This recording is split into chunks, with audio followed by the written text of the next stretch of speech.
Goddag, mine kære seere. Jeg hedder Dr. Lars Christensen, og jeg har brugt de sidste 22 år som søvnspecialist på Rigshospitalet her i København, hvor jeg har hjulpet tusindvis af danske seniorer med at finde tilbage til den dybe, helbredende søvn, de troede var tabt for altid. I dag vil jeg dele en simpel, men livsændrende sandhed med jer. Der findes faktisk et perfekt sengetidspunkt, der kan skærpe jeres hukommelse, beskytte jeres hjerte og genoprette jeres energi på bare få uger. Det lyder måske for enkelt, men hvis I har følt jer mere trætte på det seneste, glemmer små ting eller vågner op grøgget selv efter en hel nats søvn, så er det måske ikke fordi I bliver ældre. Det kan være fordi I går i seng på det forkerte tidspunkt. Som erfaren læge har jeg set denne ene lille ændring gøre en livsændrende forskel for hundredvis af mine danske patienter. De gik fra rastløse nætter og lav energi til at vågne op med følelsen af at være genopfrisket, mentalt klar og følelsesmæssigt i balance. Og de havde ikke brug for ny medicin, dyre behandlinger eller komplicerede rutiner. De ændrede simpelthen bare, hvornår de gik i søvn. I de næste 15 minutter vil jeg dele den videnskabeligt understøttede gyldne time for sengetid, der hjælper danske seniorer med at opleve bedre søvn og dermed bedre sundhed. Jeg har stadig så mange gennemprøvede livsstrategier at dele med jer fra min mangeårige praksis på Rigshospitalet. I vil sikkert ikke gå glip af denne livsforandrende ældre visdom og livsfilosofi om søvnsundhed. Del gerne, hvilken region af Danmark eller hvilket land I ser fra, og hvilke søvnudfordringer, der optager jer, så jeg ved, hvordan jeg bedst kan hjælpe jer med mine erfaringer. Lad mig starte med at forklare jer, hvorfor søvn ændrer sig så drastisk, efter I fylder 70. Har I nogensinde bemærket, hvordan jeres søvn bare ikke er den samme længere? Måske falder I i søvn under jeres yndlingsaftenudsendelse, men finder jer så vågne 2:00 om natten og stirrer op i loftet. Eller måske sover I stadig 7 eller 8 timer, men vågner op med følelsen af aldrig rigtig at have hvilet. Hvis det er sket for jer, så ved I dette. Det er ikke fordi I gør noget forkert. Det er ikke engang fordi I bare bliver gamle. Det er fordi jeres krop ændrer sig, og jeres søvn følger simpelthen med. Ser I, efter vi fylder 70, sker der noget subtilt, men kraftfuldt inde i hjernen. Vi begynder at miste en særlig form for søvn, kendt som dyb søvn. Den fase af søvnen, der er ansvarlig for at reparere jeres krop, rydde op i jeres sind og genoprette jeres energi.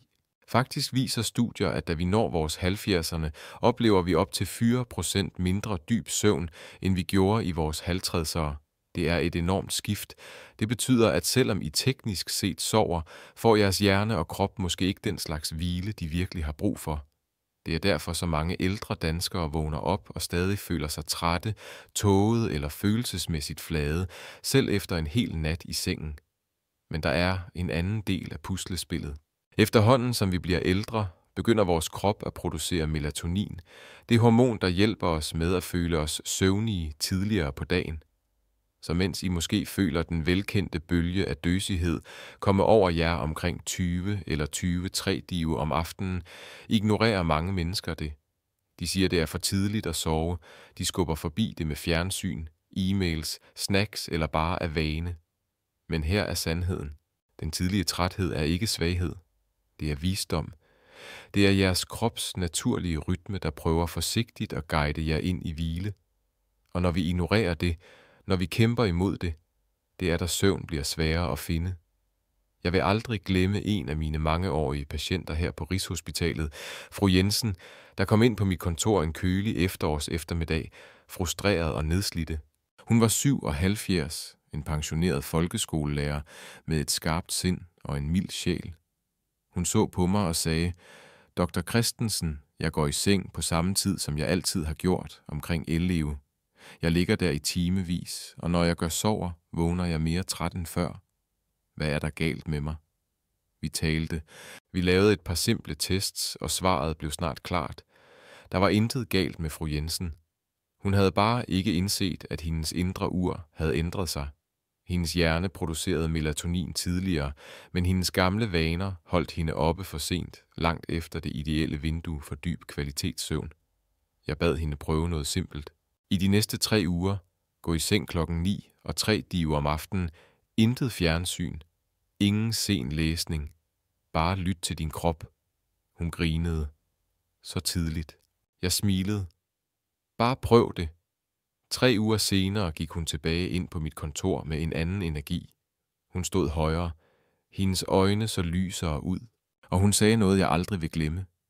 Det er som om nogen tændte lyset igen i min hjerne. Hun havde sovet mere dybt, vågnede op med mere klarhed og genoptog endda sine morgengåture, noget hun ikke havde haft overskud til i måneder. Fru Jensens historie er ikke sjælden, den er ikke engang usædvanlig. Det er historien om millioner af ældre danskere over hele landet, som prøver at leve efter den samme tidsplan, de holdt for 3 dive år siden, mens deres kroppe forsigtigt beder om en ændring. Nu vil jeg forklare jer noget, de fleste læger ikke siger højt. Det tidspunkt, I går i seng på, kan betyde lige så meget, som hvor længe I sover. Hvis I nogensinde har været oppe efter 10 bare for at færdiggøre et program, snakke med familien eller få lidt stille tid, kun for at vågne op næste morgen og føle jer træge og genopfriskede, så er I ikke alene. Men her er, hvad der kan overraske jer. Ny forskning fra Mayo Clinic i 2024 afslørede, at ældre voksne, som konsekvent gik i seng mellem 9 og 10 om aftenen, oplevede en 45% forbedring i søvnkvalitet. Ikke et lille bump, ikke en placebo. En reel, målbar ændring. Dybere søvn, færre opvågninger og mere energi om morgenen. Hvorfor sker dette? Efterhånden som vi bliver ældre, skifter vores indre kropsur. Hormonerne, der regulerer vores søvn, melatonin, som hjælper os med at falde i søvn, og kortisol, som hjælper os med at vågne op, begynder at dukke op tidligere om aftenen og tidligere om morgenen. I jeres fyrere eller halvtredsere kan jeres naturlige søvnighed være kommet omkring 10 tradive eller 11. Men da vi når vores halvfjerdserne, kan jeres krop begynde at skubbe jer mod hvile så tidligt som 8 tradive om aftenen. Den døsige følelse, I får tidligt om aftenen, det er ikke bare alderen, der indhenter jer. Det er jeres biologi, der siger, det er tid. Men mange af os ignorerer det signal. Vi kæmper imod det. Vi bliver oppe. Vi venter på en anden vind, der aldrig helt kommer, og undrer os så over, hvorfor vores søvn føles brudt. Her på Rigshospitalet har vi fulgt søvnvaner og kardiovaskulær sundhed i årevis, og resultaterne er forbløffende. Ældre danskere, som regelmæssigt gik i seng mellem 9 og 10 om aftenen, så en 45% reduktion i hjerteproblemer. Ja, 45%. Det er ikke en lille forbedring. Det er en livsændrende forskel.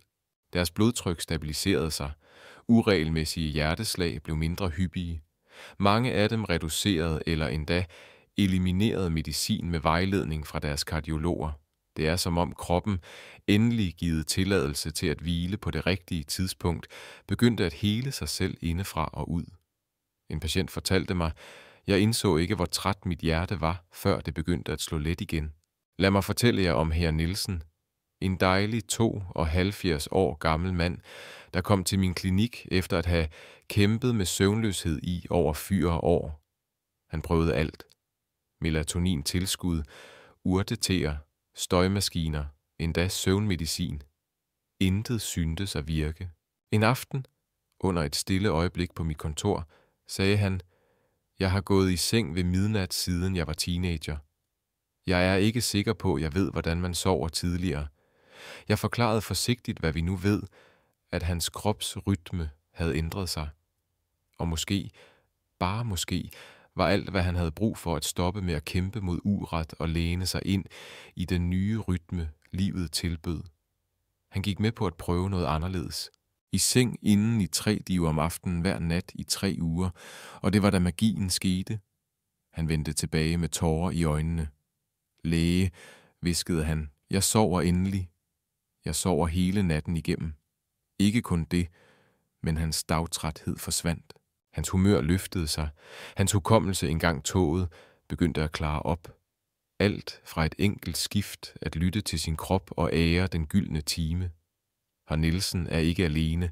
I vores klinis 6 måneders undersøgelse af 500 danske seniorer rapporterede dem, som adopterede denne samme 9-10 om aftenen sengetidsrutine følgende. 80% faldt lettere i søvn. 75% vågnede færre gange i løbet af natten. 70% følte sig mere energiske og afbalancerede næste morgen. Lad mig nu fortælle jer om den skjulte, helbredende kraft ved søvn og de 3 vigtigste sundhedsfordele ved at gå i seng på det rigtige tidspunkt. Men for os danskere i vores 60'erne, 70'erne og derefter er søvn så meget mere end bare at lukke ned. Det er reparation. Det er genopretning. Og når det gøres på det rigtige tidspunkt, bliver det et af de mest kraftfulde værktøjer til at beskytte jeres sundhed. Lad os begynde med jeres hjerte, motoren, der holder alt i gang. I min klinik har vi sporet søvnvaner og hjertekars sundhed i årevis, og resultaterne er forbløffende. Ældre voksne, som regelmæssigt gik i seng mellem 9 og 10 om aftenen, så en 45% reduktion i hjerterelaterede problemer. Ja, 45%. Det er ikke en lille forbedring. Det er en livsændrende forskel. Deres blodtryk stabiliserede sig. Uregelmæssige hjerteslag blev mindre hyppige. Mange af dem reducerede eller endda eliminerede medicin med vejledning fra deres kardiologer. Det er som om kroppen, endelig givet tilladelse til at hvile på det rigtige tidspunkt, begyndte at hele sig selv indefra og ud. En patient fortalte mig, jeg indså ikke, hvor træt mit hjerte var, før det begyndte at slå let igen. Men det er ikke kun jeres hjerte, der har gavn af at ære den gyldne time for søvn. Jeres hukommelse, den stille, dyrebare del af jer, der holder jeres historier og forhold, får også en anden gevinst. Jeg husker et par, herre og fru Andersen, begge i deres halvmidt 70'erne. De kom for at se mig, bekymrede over små ting, der slap gennem sprækker, glemte aftaler, gentog spørgsmål, følte sig tåget selv efter at have sovet længe. De var bange. Og hvem ville ikke være det? Men efter at have forpligtet sig til en konsistent 9-3 om aftenens sengetid, begyndte alt at ændre sig. Inden for 3 måneder rapporterede de en 2- og 3% forbedring i hukommelsesfunktion, bekræftet af simple kognitive tests. Fru Andersen stoppede med at glemme sin medicin. Har Andersen vendte tilbage til sine morgenkrydsord og færdiggjorte dem. Han fortalte mig med et smil, jeg føler som om lysene er tændt igen ovenpå. Videnskaben bekræfter nu, hvad vi så. Tidlig søvn giver jeres hjerne tid til at rydde ud i giftstoffer, der samler sig i løbet af dagen. Giftstoffer knyttet til glemsomhed, kognitiv tilbagegang og endda Alzheimers. Og måske smukkest af alt, gør korrekt søvn-timing underværker for jeres følelsesmæssige velbefindende. I vores kliniks seneste fund viste patienter, som fulgte en stabil 9-10 om aftenen søvnrutine en 8,50% reduktion i angst og depressive symptomer. Det handler ikke kun om humør. Det handler om at vågne op med en følelse af ro, møde dagen med formål, føle sig som sig selv igen. Det viser sig, at i løbet af tidlige nattetimer går jeres hjerne ind i en dyb rengøringscyklus. Den vasker støjen, stressen, opbygningen væk. Ikke kun fra jeres krop, men fra jeres følelser. Det er som at give jeres sind et varmt bad efter en lang dag. Og hvis I lever med diabetes eller er bekymrede for jeres blodsukker, her er endnu en grund til at overveje at justere jeres søvnplan. Patienter, som sov tidligere, viste mere stabile natlige glukoseniveauer. Flere var endda i stand til at sænke deres insulindoser sikkert og gradvist med deres læges støtte. Så hvis I har spurgt jer selv, kan en simpel sengetid virkelig gøre en forskel? Svaret er ja. 1000 gange ja, fordi søvn ikke er passiv. Det er kraftfuld medicin, og når den tages til tiden, heler den mere, end I nogensinde forestillede jer. Nu vil jeg dele nogle praktiske råd med jer om, hvordan I kan skabe de perfekte betingelser for søvn. Den gode nyhed er, I har ikke brug for dyre tilskud, komplicerede rutiner eller timer af indsats. Små, gennemtænkte vaner, gjort konsekvent, kan transformere jeres nætter. Her er 5 simple trin, jeg har delt med hundredvis af patienter gennem årene, mange af hvilke nu nyder den slags dyb, fredelig søvn, de troede, de havde mistet for evigt. Først er den gyldne time, søvn mellem 9 og 10 om aftenen. Hvis der er én ting at huske, lad det være dette. Jeres krop vil sove tidligere nu. Den bølge af træthed, I føler omkring 8 tradive, det er ikke svaghed. Det er visdom.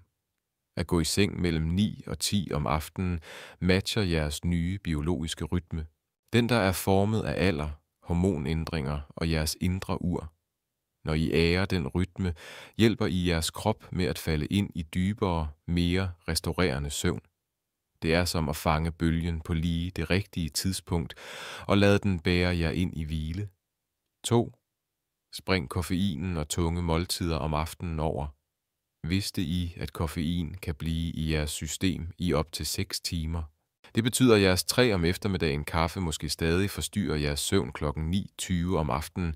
Mange af mine ældre patienter er overraskede over at lære, at selv et lille stykke chokolade om aftenen eller en sen kop grøn te kan forstyrre at falde i søvn. Det samme gælder tunge middage. Rige, fede eller store måltider kan holde jeres fordøjelse i overarbejde, når jeres krop bør være ved at rolige ned.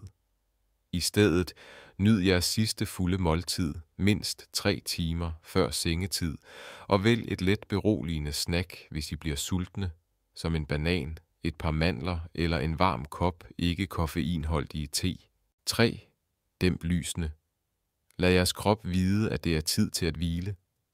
Vores forfædre gik i seng med solen, og selvom vi ikke længere lever efter stearinlys, reagerer vores hjerner stadig på lyssignaler. Lyseblå lys, den slags fra fjernsyn, telefoner eller endda loft-LED-lys, fortæller jeres hjerne at forblive vågen. Men varme amberbelysning, der fortæller jeres krop, det er sikkert at slippe taget. Prøv at slukke hårde lys omkring 7-3-dive eller 8 om aftenen og brug i stedet en blød lampe med en varm pære. I vil blive forbavset over, hvordan jeres øjenlåg begynder at føles tungere helt af sig selv. 4. Skab en blid vinddown-rutine. Vi sender ikke et barn direkte fra lektier til søvn. Vi bader dem, læser for dem, synger en vuggevise. Hvorfor ikke give jer selv den samme venlighed? Brug 20-3 minutter før sengetid på at gøre noget afslappende. Læs et par sider af en bog. Lyt til blød musik. Lav lette strækøvelser eller sad bare stille med et varmt tæppe i jeres tanker. Undgå stress, udløsere som aftennyheder, gøremålslister eller tunge samtaler. Dette er jeres tid til at udånde. 5. Træk jer væk fra skærmen. Dette kan være den sværeste, men det er også en af de mest kraftfulde. Prøv at lægge jeres telefon, tablet eller fjernbetjening væk mindst 3 dive til 60 minutter før sengetid. Det blå lys fra skærme undertrykker melatonin, det hormon, der hjælper jer med at føle jer søvnige. Selv at scrolle gennem sociale medier kan efterlade jeres sind overstimuleret og rastløst. I stedet vælg stilhed. Lad dagen falde til ro. Søvn er trods alt ikke noget, vi tvinger. Det er noget, vi inviterer. Lad mig også fortælle jer om, hvordan I kan skabe det perfekte danske søvnmiljø. Jeres soveværelse bør være et fristed. Et sted, hvor jeres krop instinktivt ved, det er sikkert at hvile. Begynd med temperaturen. I Danmark har vi den smukke tradition med at åbne vinduerne før sengetid, for at lukke frisk luft ind. Det lyder måske mærkeligt, især midt i vinteren, men den kølige, friske luft hjælper faktisk alle med at sove bedre. Jeres soveværelse bør være køligt mellem 16 og 19 grader. En kølig krop signalerer til jeres hjerne, at det er tid til dyb søvn. Overvej den skandinaviske søvnmetode med separate dyner for jer og jeres partner. Det er ikke uromantisk, det er praktisk. 2 mennesker kan have meget forskellige søvnbehov og temperaturbehov.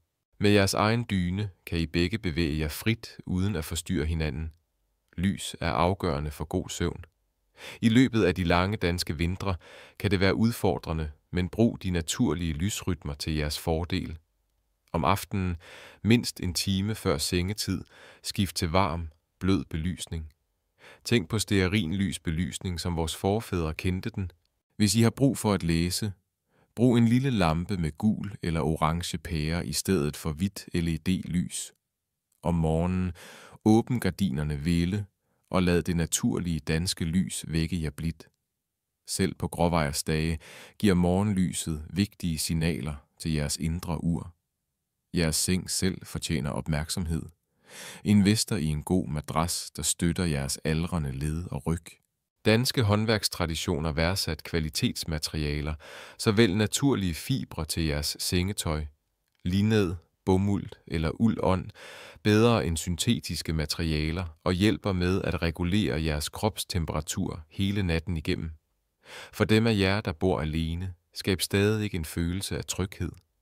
Måske er det et blødt tæppe, I kan vikle jer ind i, eller en lille natlampe, der giver lige nok lys til, at I føler jer trygge. Husk, at hygge handler ikke om perfekte omgivelser.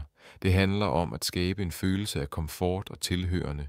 Støj kan være en udfordring, især hvis I bor i byen. Men mange af mine danske patienter har fundet fred i bløde, naturlige lyde.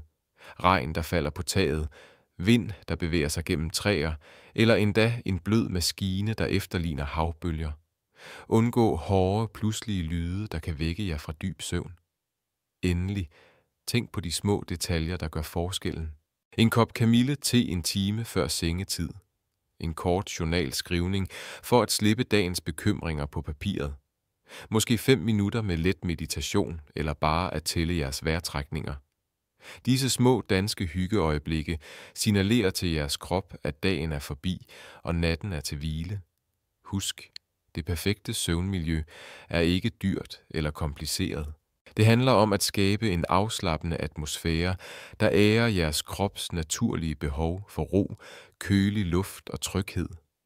Når I laver disse små ændringer, vil I blive overrasket over, hvor naturligt god søvn vil komme. Lad mig afslutte med dette vigtige budskab til jer alle.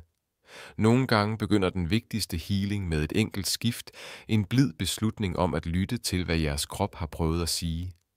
Så i aften, når huset er stille og himlen begynder at mørkne, inviterer jeg jer til at pause, ikke til at skynde jer, ikke til at kæmpe mod trætheden, men til at se det som en besked, en blød hvisken indefra, der siger, I har gjort nok i dag. Det er tid til at hvile, fordi på dette stadie af livet handler søvn ikke om at følge med. Det handler om at komme hjem til jer selv, til jeres rytmer, til den omsorg, jeres hjerte og sind fortjener. Og husk dette, I er aldrig for gamle til at føle jer bedre. I er aldrig for sent på den til at hele. Og der er stadig tid, smuk, stille, meningsfuld tid for jeres krop til at føle sig udhvilet, jeres sind til at føle sig klar og jeres ånd til at føle sig rolig. Som jeres læge må jeg minde jer om, at disse oplysninger ikke erstatter professionel medicinsk rådgivning. Søg professionel hjælp hos jeres praktiserende læge, når det er nødvendigt, især hvis I har vedvarende søvnproblemer eller andre sundhedsproblemer. Tak fordi I brugte denne tid med mig. Jeg håber i aften bringer jer fred, og at i morgen hilser jeg med styrke. Sov godt, mine kære seere.